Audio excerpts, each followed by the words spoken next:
Irmãos, eu gostaria de falar a respeito de um assunto muito delicado, porém extremamente necessário aqui na página da Salvos. Como todos os irmãos bem sabem, estamos nos aproximando das eleições presidenciais deste ano. E apesar de toda a polarização já instalada em nosso país, eu gostaria verdadeiramente de tentar conversar de forma civilizada com todos vocês, independentemente da visão política que você possa defender. E honestamente, irmãos, eu não estou aqui nem um pouco preocupado com o fato de agradar ou desagradar pessoas por meio deste vídeo hoje. A minha posição aqui, irmãos, é a posição pessoal de um simples cidadão brasileiro que, assim como você hoje, pelo menos eu espero, anseia por um país livre, decente, honesto e certamente liberto de todas estas práticas mundanas de corrupção e poder. E é óbvio, irmãos, é óbvio que a minha opinião hoje aqui, ela é baseada na minha experiência de mais de 46 anos de idade, sendo desses 46 anos, 23 anos só no exercício da advocacia.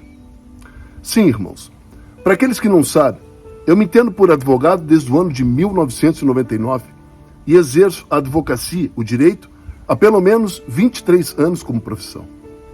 É óbvio que a maioria das pessoas aqui nesta página me conhece como alguém identificado com a figura de Jesus Cristo. Eu tenho esta página das Salvos há mais de 4 anos, para a honra e glória do nosso Deus. Mas com todo respeito, irmãos, com todo respeito mesmo, eu não gostaria de dar esta conotação religiosa ao vídeo de hoje. Embora eu me atreva, aqui na página das Salvos, a falar com convicção e respeito a respeito dos princípios bíblicos e verdades que me foram confiados por Deus. Neste vídeo de hoje, irmãos, quem fala é um simples cidadão brasileiro, advogado, trabalhador na área do direito, e que nesses 46 anos de idade tem presenciado muitas injustiças, desonestidades e inúmeras roubalheiras no meio político e judiciário. Confesso a vocês, irmãos, que, em razão da experiência profissional que tenho na advocacia, eu creio verdadeiramente que um dos maiores problemas do nosso direito contemporâneo seria justamente, irmãos, a quantidade infinita de interpretações que ocorrem no meio do Poder Judiciário e que, em razão da existência de uma legislação gigantesca, por vezes contraditória e dúbia, em nada contribuiriam para a paz e a segurança jurídica hoje no nosso país. Não bastasse o próprio Poder Judiciário, em razão das suas decisões conflitantes, nos trazer uma série de inseguranças jurídicas e interpretações por vezes inconstitucionais. A grande verdade, irmãos, é que a centralização do Poder Judiciário nas mãos de 11 ministros do STF. Ministros esses, irmãos, pasmem, que são eleitos por critérios exclusivamente políticos e não técnicos. Isto desencadearia, de uma forma até relativamente grosseira, situações esdrúxulas em nosso meio, como, por exemplo, a anulação de um único processo da Lava Jato, que, curiosa e coincidentemente, é justamente o processo de um certo ex-presidente que indicou a maioria das pessoas que hoje compõem essa Suprema Corte. Te pergunto, meu irmão, isso te parece algo sério? Que democracia é essa nossa, onde alguns poucos privilegiados da República assaltam os cofres da União e, mesmo sendo condenados em 3 instâncias do Poder Judiciário de forma unânime, ao final de todo esse processo, irmãos, acabam sendo favorecidos e tendo suas penas anuladas em razão do poder da caneta de alguns poucos amigos? Que país é este, irmãos? Que povo maluco nosso, que cogita da ideia de trazer de volta ao poder um homem que não reúne as mínimas condições necessárias para governar um país como o nosso? Sabe, irmãos, eu não morro de amores pelo Bolsonaro, longe disto, mas eu não vou silenciar, como cidadão brasileiro que sou e pai de 2 filhos, e assistir calado o meu país correndo o sério risco de mais uma vez ser governado por pessoas que somente desejam se locupletar às custas de um povo sofrido. Perceba, irmãos, a decisão do ministro Fachin, por exemplo, que foi a pessoa que deu o pontapé inicial para anular todo o processo do ex-presidente Lula. Essa decisão, irmãos, inicialmente de forma monocrática, ela contrariou julgados anteriores deste mesmo ministro, que até a data daquele específico julgamento do Lula eram totalmente contrários e opostos à decisão singular que ele agora proferia naquele julgamento. O próprio ministro Fachin, irmãos, quando da sua decisão, atentem para isso, o próprio ministro Fachin, ele deixa claro, cristalino em sua decisão, que não foi apenas a Petrobras, a única empresa afetada pelo esquema de corrupção à época. Ele chega a citar, por exemplo, também, irmãos, ministérios e outras empresas que, a exemplo da Petrobras, teriam sofrido danos, prejuízos, em razão deste grande esquema de corrupção à época. Ele cita, por exemplo, amados, prejuízos ao Ministério do Planejamento, prejuízos severos à Caixa Econômica Federal, à própria Transpetro. Percebam, não foi apenas a Petrobras que restou lesada por tudo aquilo que se sabe da Lava Jato. O esquema de corrupção era tão generalizado e gigantesco em nosso país que envolvia milhares de agentes, pessoas, autoridades, cujo líder maior agora, observe, que fora condenado em 3 instâncias do Poder Judiciário e esteve preso por cerca de 1 ano e meio junto à Polícia Federal. Em razão da decisão singular do ministro Fachin agora, uma verdadeira pirotecnia jurídica, depois confirmada pelo colegiado, o ex-presidente Lula, irmãos, tem a sua condenação anulada. Percebam. Importante frisar isto, amados.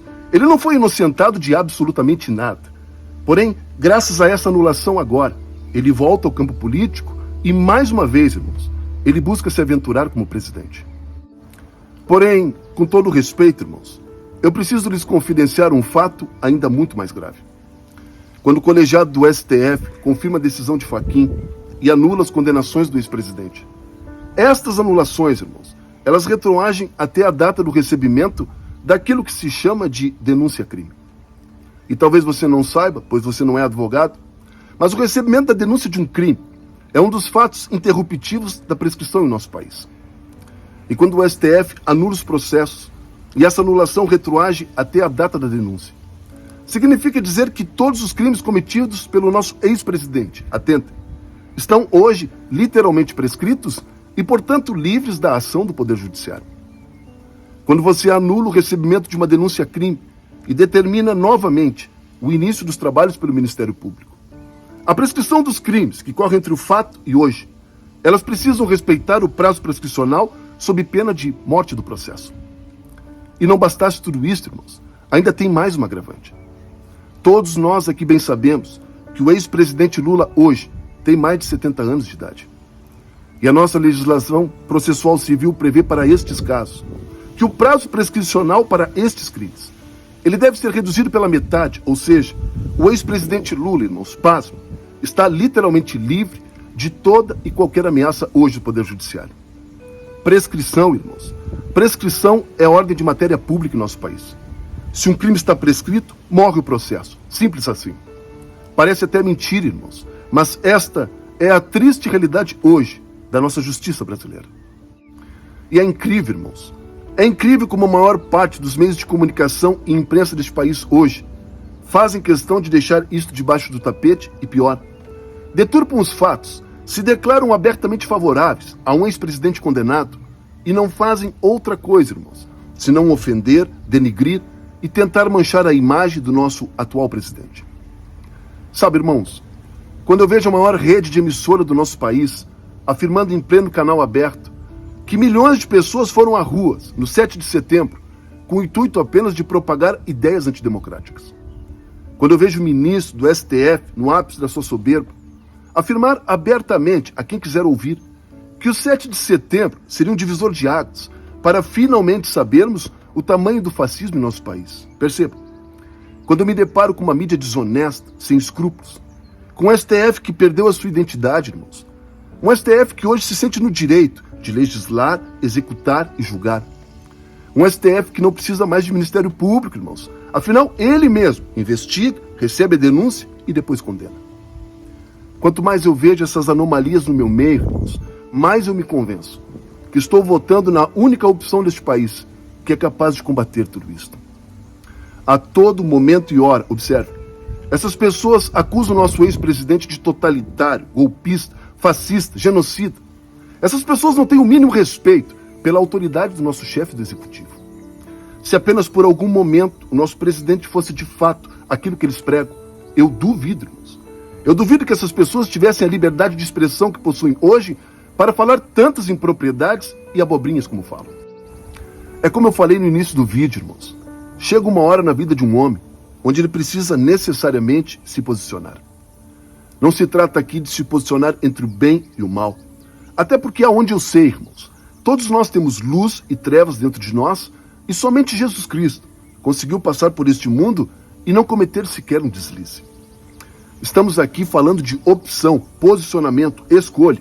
E neste tocante, irmãos, nesta escolha, eu prefiro ficar ao lado do atual presidente, que apesar de todos seus defeitos, sempre procurou preservar o sentido natural de família, é contra esta ideia mundana de gênero, repudia o aborto, prima pelo conservadorismo e ainda nos concede a liberdade de expressão, culto e religião. Liberdades estas, irmãos, que nos países socialistas, apoiados pelo PT, definitivamente, amados, nunca existiram. E por fim, deixo-lhes dizer apenas uma última coisa. Ainda vivemos em um país democrático e a liberdade ainda é um presente que Deus tem nos dado a desfrutar. Mas temos a opção e a responsabilidade da escolha agora. E com ela, irmãos, com a escolha, vêm as consequências boas ou ruins, exatamente como nos ensina a lei da semeadura. Que Deus abençoe a todos nós, irmãos. Que Deus nos ilumine, nos proteja e nos dê a correta direção, de modo a não nos arrependermos mais tarde. Esta é a minha visão política, irmãos. O meu posicionamento como cidadão brasileiro. Se você concorda com tudo isso que eu disse, então compartilhe este vídeo. Agora, se você pensar diferente, irmão, não tem problema. Esta é a beleza que ainda desfrutamos pelo fato de termos um país democrático. Reflita a respeito. Um beijo no coração, até uma próxima oportunidade e que Deus abençoe esta nação.